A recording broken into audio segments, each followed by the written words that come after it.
నమస్తే, welcome to Telugu రాజ్యం. నేను మీ వెంకట గన్నవరపు. పవన్ కళ్యాణ్, డిప్యూటీ సీఎం పవన్ కళ్యాణ్ షెడ్యూల్లో చేంజ్ వచ్చిందనే మాటలు వినపడుతున్నాయి. ఆయన ముందుగానే పిఠాపురం కావచ్చు, ఉప్పాడ కావచ్చు పర్యటనలో మార్పులు వచ్చాయి. ఒకరోజు ముందుగానే ఆయన పర్యటించాల్సి వచ్చింది. కారణం ఏంటి? దీని మీదే మాట్లాడటానికి తెలుగు రాజ్యం స్పెషల్ కరెస్పాండెంట్ ఉన్నారు శ్రీధర్ లైన్లో. శ్రీధర్, చెప్పండి, ఈ పవన్ కళ్యాణ్ షెడ్యూల్ మార్పుకు సంబంధించి మీ దగ్గర ఉన్న సమాచారం ఏంటి? ఆయన ఒక రోజు ముందుగానే అక్కడికి చేరినట్టుగా, అంటే దీని మీద భిన్న వాదనలు ఉన్నాయి. ఏంటి అసలు విషయం ఏంటి? వెంకట్, ఇది పవన్ కళ్యాణ్ ఉప్పాడ తీర ప్రాంత గ్రామానికి సందర్శనకి రావాల్సింది. ఆయన ప్రాతినిధ్యం వహిస్తున్నటువంటి నియోజకవర్గంలో ఒక మండలం, గ్రామం కూడా ఈ ఉప్పాడ కొత్తపల్లి అనే గ్రామం. అయితే ఈ గ్రామం సంబంధించి తీర ప్రాంత గ్రామం ప్రధాన గ్రామంగా ఉంటుంది. దీంతో పాటు కొన్ని తీర ప్రాంత గ్రామాల మత్స్యకారులు, ప్రధానంగా మత్స్యకారులు అక్కడ వేటే వారి జీవనాధారంగా, అంటే మత్స్య సంపద వేటే వారి జీవనాధారంగా అక్కడ జీవనం చేస్తూ ఉంటారు. అయితే గత కొంతకాలంగా కూడా ఈ ప్రాంతంలో ఎస్సీజెడ్ ఏర్పాటు చేశారు. దీంతో పాటు ఎస్సీజెడ్ వెలుపల దివీస్ ఫార్మా కంపెనీకి సంబంధించినటువంటి ఒక ఫార్మాస్యూటికల్ కంపెనీ అక్కడ నిర్మాణం జరుగుతుంది. అయితే ఈ రెండు సంస్థలకు సంబంధించి ఫార్మా కంపెనీల వ్యర్థాలను నేరుగా సముద్రంలోకి వదిలేస్తున్నారు.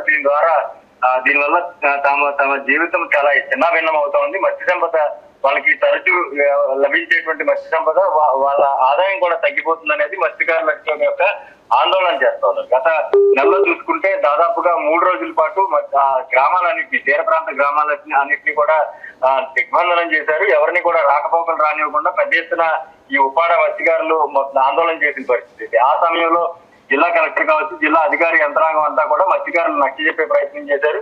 నేరుగా పవన్ కళ్యాణ్ మాట్లాడిన తర్వాత మత్స్యకారులు కొంత శాంతించిన పరిస్థితి. అయితే ఈ నేపథ్యంలోనే ఈ సమస్య ఏదైతే రోజు రోజుకి జటిలం అవుతుందని నేరుగా పవన్ కళ్యాణ్ గారు ఇక్కడికి వస్తే తప్ప తమ సమస్య పరిష్కారం కాదని కూడా అక్కడ మత్స్యకారుల భావన ఉన్న నేపథ్యంలో నేరుగా పవన్ కళ్యాణ్ వస్తారని చెప్పేసి ఈ నెల మొదటి వారంలో ఎమ్మెల్సీ పిడుగు హరిప్రసాద్ కూడా కాకినాడ విచ్చేశారు. అధికారులతో సమావేశమై పూర్తిగా ఆ సమస్యకు సంబంధించిన వివరాలను సేకరించి పవన్ కళ్యాణ్ కి నివేదించడం జరిగింది. ఈ నేపథ్యంలోనే ఆయన అప్పుడే ప్రకటించారు 2 రోజుల పాటు పవన్ కళ్యాణ్ ఉప్పాడ తీర ప్రాంతం సందర్శిస్తారు. దీంతో పాటు మత్స్యకారులతో నేరుగా ఇంటరాక్ట్ అవుతారు. వాళ్ళ సమస్య ఏంటనేది నేరుగా తెలుసుకుంటారని కూడా పిడుగు హరిప్రసాద్ ఆ రోజు ప్రకటించారు. అయితే పవన్ కళ్యాణ్ షెడ్యూల్ ఏదైతే విడుదలైందో ఈ షెడ్యూల్ లో కూడా ముందు నేరుగా కేజీపీఎల్, అంటే Kakinada green port private limited కి సంబంధించి ఏదైతే పనులు ఎస్సీజెడ్ లో జరుగుతున్నాయో ఆ పోర్ట్ ప్రాంతానికి పవన్ కళ్యాణ్ నేరుగా రాజమండ్రి ఎయిర్పోర్ట్ నుంచి చేరుకుంటారు. చేరుకున్న తర్వాత అక్కడ స్థానికంగా ఉన్నటువంటి మత్స్యకారులతో నేరుగా ఇంటరాక్ట్ అవుతారని కూడా ఒక సమాచారం ఈ షెడ్యూల్ ద్వారా తెలిసింది. ఆ తర్వాత ఏదైతే ప్రధానంగా మత్స్యకారులు ఆరోపిస్తా ఉన్నారో ఈ ఫార్మా కంపెనీలకు సంబంధించి వ్యర్థాలను నేరుగా సముద్రంలోకి వదిలేస్తున్నారు.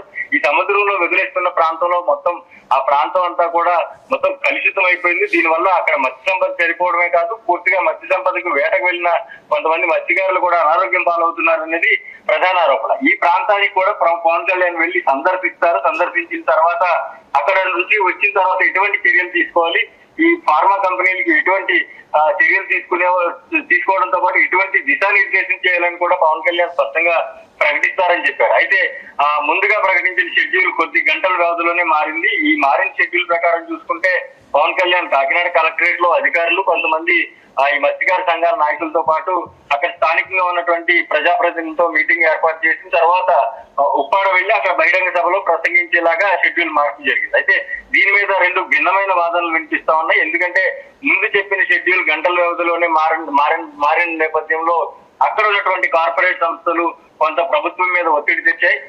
ఈ చిన్న చిన్న సమస్యల్ని పెద్దదిగా చేసి చూపిస్తే డిప్యూటీ సీఎం గా ఉన్నటువంటి పవన్ కళ్యాణ్ ఆ స్థాయిలో అక్కడ మా ప్రసంగంలో కనుక ఆ ప్రస్తావన జరిగితే పెద్ద ఎత్తున వ్యతిరేకత వ్యక్తం అవుతుంది. దీంతో పాటు స్థానికంగా అలజడి చెలరేగుతుందని కొంతమంది వాదిస్తా ఉన్నారు. కార్పొరేట్ సంస్థలు ఏవైతే దివీస్ ఫార్మా కావచ్చు, లేదంటే ఈ యొక్క ఎస్సీజెడ్ కి సంబంధించినటువంటి సంస్థ కావచ్చు, ఈ ఇద్దరు కూడా దీన్ని నియంత్రించే పని చేశారని ఒక వాదన వినిపిస్తా ఉంది. మరొక వైపు చూసుకుంటే సముద్రం తీర ప్రాంత గ్రామం సందర్శనతో పాటు సముద్రం డీప్ సీలోకి వెళ్తే పవన్ కళ్యాణ్ కి భద్రత కల్పించడంలో కొంత ఇబ్బంది ఎదురవుతుంది. ఈ నేపథ్యంలోనే అక్కడ వెళ్ళడాన్ని నిరోధించుకోవాలని చెప్పేసి, ఆపుకోవాలని, నిలుపుదల చేయాలని చెప్పేసి కూడా నిఘా వర్గాలు హెచ్చరించిన నేపథ్యంలో పవన్ కళ్యాణ్ షెడ్యూల్లో కీలకమైన మార్పులు చోటు చేసుకున్నాయని కూడా మరో వాదన వినిపిస్తా ఉంది. ఏదైనప్పటికీ కూడా ఈ సమస్య పరిష్కారం అయిపోతుంది, 2 రోజుల్లో పవన్ కళ్యాణ్ వచ్చి 2 రోజుల పాటు తీర ప్రాంతం మొత్తం సందర్శించి ఇక్కడ ఉన్నటువంటి ఫార్మా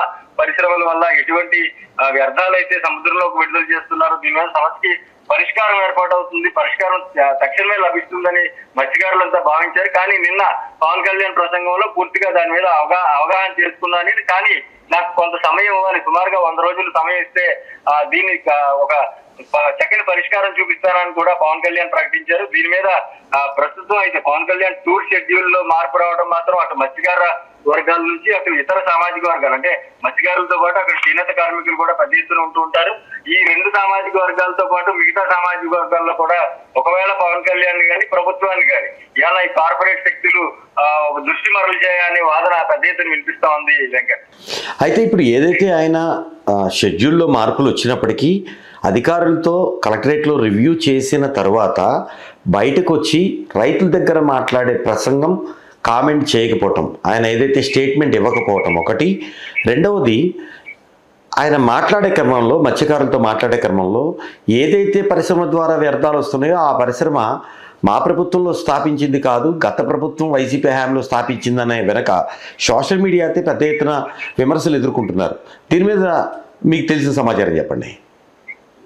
అంటే పరిశ్రమల స్థాపన స్థానికంగా ఉపాధి అవకాశాలతో పాటు అక్కడ రాష్ట్ర ప్రభుత్వానికి కానీ దానికి సంబంధించినటువంటి కేంద్ర నిధులు కేంద్ర ప్రభుత్వానికి కానీ ఆదాయం సమకూర్చే విధంగానే ఉంటాయి. దీంతోనే పరిశ్రమలకి సంబంధించి అనుమతులు ఇచ్చే క్రమంలో కావచ్చు, ఏర్పాటు చేసే క్రమంలో కావచ్చు రాష్ట్ర కేంద్ర ప్రభుత్వాలు అనేక వెసులుబాట్లు కల్పిస్తూ ఉంటాయి. ఇదే క్రమంలో అక్కడ స్థానికంగా ఉన్నటువంటి ఎస్ఈజెడ్ ప్రాంతంలో భూములు ఇచ్చినటువంటి రైతులకు 25% ఎంప్లాయ్మెంట్ ఇవ్వడంతో పాటు అక్కడ ఇప్పటికే చాలా పరిశ్రమలు ఏర్పాటు చేయడానికి పెద్ద ఎత్తున ప్రయత్నం జరుగుతుంది. ఇది ఇప్పుడు వచ్చిందా, ఈ ప్రభుత్వంలో వచ్చిందా, గత ప్రభుత్వంలో వచ్చిందా అనేది కాకుండా ప్రభుత్వం నిర్దిష్టంగా కొన్ని నియమ నిబంధనలు, అదేవిధంగా పొల్యూషన్ ని ఏదైతే కాలుష్యాన్ని నియంత్రించడానికి సంబంధించి కొన్ని నిర్దిష్టమైనటువంటి నిబంధనలు అమలు చేస్తుంటుంది. ఈ నిబంధనలు అమలు అవుతున్నాయా లేదా అనేది ఏ ప్రభుత్వం అయినా చర్యలు తీసుకోవాలి. దానికి సంబంధించి అధికారులు ఆ స్థాయిలో అక్కడ పనులు జరుగుతున్నాయా లేదా అనేది ఎప్పటికప్పుడు తనిఖీలు సోదాలు నిర్వహిస్తూ ఉండాలి. కానీ ఇక్కడ మత్స్యకారులు ఆరోపిస్తుంది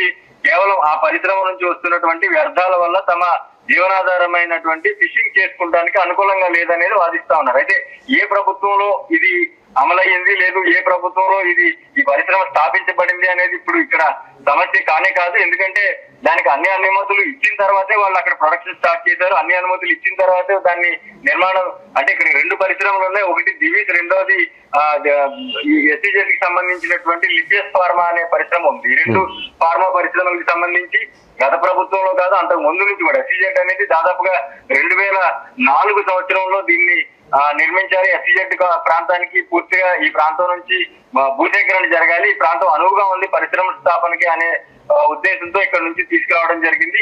ప్రస్తుతం అయితే ఈ టాపిక్ ని అంటే డైవర్ట్ చేయడానికి పవన్ కళ్యాణ్ అలా వ్యాఖ్యానించారు. మా ప్రభుత్వానికి సంబంధం లేదు, మా ప్రభుత్వ హయాంలో జరగలేదు అని చెప్పేసి కూడా దీన్ని వ్యాఖ్యానించడం కూడా కొంతమంది తప్పుపడుతున్న పరిస్థితి ఉంది వెంకట్. అయితే ఎట్టకేలకు మత్స్యకార ప్రజలైతే ఆ ప్రాంతవాసులైతే పవన్ కళ్యాణ్ పర్యటనతో సంతృప్తి చెందారా చెందలేదా ఫైనల్ గా? ఖచ్చితంగా చెప్పాలంటే లేదని చెప్పాలి. ఎందుకంటే మత్స్యకారులు ఆందోళన తీవ్రతరం చేసి 3 రోజుల పాటు ఉప్పాడ సెంటర్ ఏదైతే ఉంటుందో ఈ ఉప్పాడ సెంటర్ కొన్ని గ్రామాల రాకపోకలకు అంటే ఉప్పాడకు అవతల వైపు ఉన్నటువంటి గ్రామాల ఎస్ఈజెడ్ ప్రాంతం నుంచి వచ్చేటువంటి రాకపోకలు పూర్తిగా స్తంభింపజేశారు. దీంతో ఆ గ్రామాలని 3 రోజుల పాటు పిల్లా జిల్లా కూడా అంటే చిన్న పిల్లల్ని కూడా రోడ్డు మీద వేసుకుని అక్కడే వాళ్ళు రోజంతా కూర్చుని నిరసన తెలిపారు. వీళ్ళకి తక్షణమే పరిష్కారం లభించాలని ఆ రోజు కూడా డిమాండ్ చేశారు.